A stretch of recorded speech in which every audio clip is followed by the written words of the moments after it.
اعوذ باللہ من الشیطان اللعین الرجیم بسم اللہ الرحمن الرحیم۔ کراچی سے علی احمد آپ کی خدمت میں پیش کر رہا ہوں کتاب مصباح الشریعت۔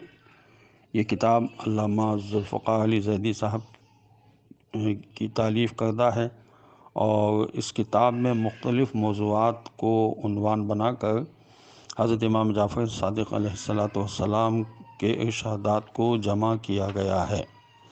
آج میں کتاب سے باب نمبر 5 پڑھ رہا ہوں، جس کا عنوان ہے ذکر الہی۔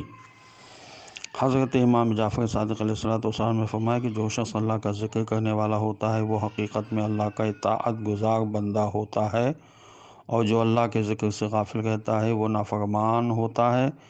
اطاعت کرنا ہدایت کی نشانی ہے اور نافرمانی گمراہی کی علامت ہے۔ ان دونوں کی بنیاد اللہ کی یاد، ذکر اور غفلت ہیں۔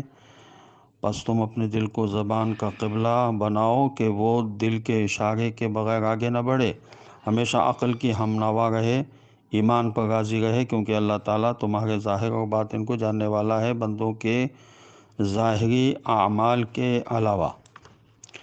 بس تم اپنے آپ کو نزاع کی حالت میں سمجھو، یا ایسے سمجھو کہ خداوند عالم کے حضور کھڑے ہو، اور تم پر جو شرعی تکلیف ڈالی گئی ہے اس کے علاوہ اور کسی چیز میں مشغول نہ رہو۔ اس کے احکام، اوامر، نواہی اور وعدہ وعید کا خیال رکھو، اور اپنے دل کو حزن و غم کے پانی سے دھو ڈالو، اور ہر وقت اللہ کا ذکر کرو جو عظیم ذکر ہے۔ آگاہ رہو، وہ بے نیاز ہوتے ہوئے بھی تمہارا ذکر کرتا ہے، جبکہ تمہارے لیے اس کا ذکر کرنا زیادہ مناسب اور لازمی ہے۔ تم صرف اس کی یاد کی خاطر اس کا ذکر کرو، کیونکہ وہ تمہارا ذکر کرتا ہے جبکہ وہ تم سے بے نیاز ہے۔ پس اس کا ذکر کرنا تمہارے لیے جلالت کا سبب اور مطلوب ہے، اور اس کا ذکر کرنا تمہارے ذکر کرنے سے زیادہ کامل اور سبقت بھی رکھتا ہے، اور اس کے ذکر کی معرفت سے تمہیں خشوع و خضوع اور انکساری حاصل ہوگی، نیز اس کا فضل و کرم اور عظمت واضح ہوگی۔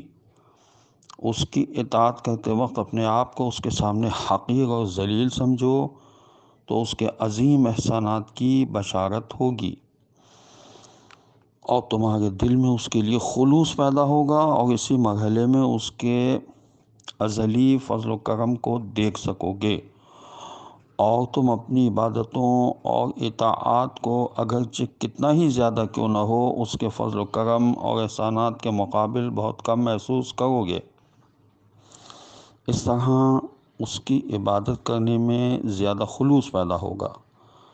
اگر تم اپنی طرف سے اس کا ذکر کرنے کی طرف دیکھو گے تو یہ چیزیں تمہاری اطلاعات کو بہت بڑا کر کے دکھاتی ہیں، اور اس کی عظمت اور شرف اور کرامت کو بھلا دیتی ہیں، جو تمہیں اللہ سے دور کر دیتی ہیں، اور سوائے وحشت کے اور کچھ تمہیں نہیں ملتا۔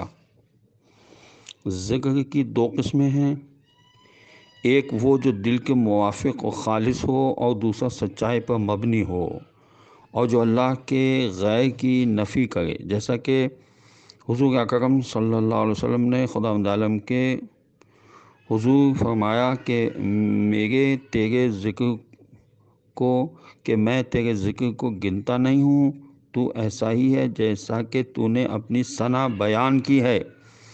یہی حضرت امام جعفر صادق علیہ السلام نے فرمایا کہ ذکر کی کوئی مقدار معین نہیں ہے کہ اس کے سابقہ علم کی روشنی میں اس کا ذکر کیا جائے۔ اس کے بغیر بھی جو شخص جب بھی چاہے اللہ کا ذکر کرے، اور یہ یاد رکھے کہ اللہ کی توفیق نہ ہو تو بندہ اس کا ذکر کرنے کی قدرت ہی نہیں رکھتا، اور نہ اس طرف وہ مائل ہوتا ہے۔ اور جب خداوند عالم اس کو توفیق عطا فرماتا ہے اور اس کو اس کام میں لذت محسوس ہونے لگتی ہے، تو یہ وہ مقام ہے کہ جہاں اس کو مزید پروردگار کا شکر ادا کرنا چاہیے کہ اس نے یہ توفیق بھی دی اور مجھے لذت بھی عطا فرمائی۔ ورنہ بہت سے کام انسان صرف عادتاً کرتا ہے، اس میں اس کو لذت نہیں ملتی، اس کی ایک عادت ہوتی ہے کہ اگر وہ کام نہ کرے تو سمجھتا ہے کہ میں نے کوئی بہت اہم کام نہیں کیا، اس لیے وہ کرتا ہے۔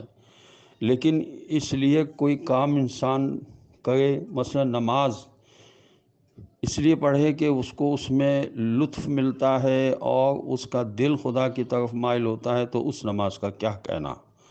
خداوند عالم ہمیں ارشادات معصومین علیہ الصلاۃ والسلام پر عمل کرنے کی توفیق نصیب ہو۔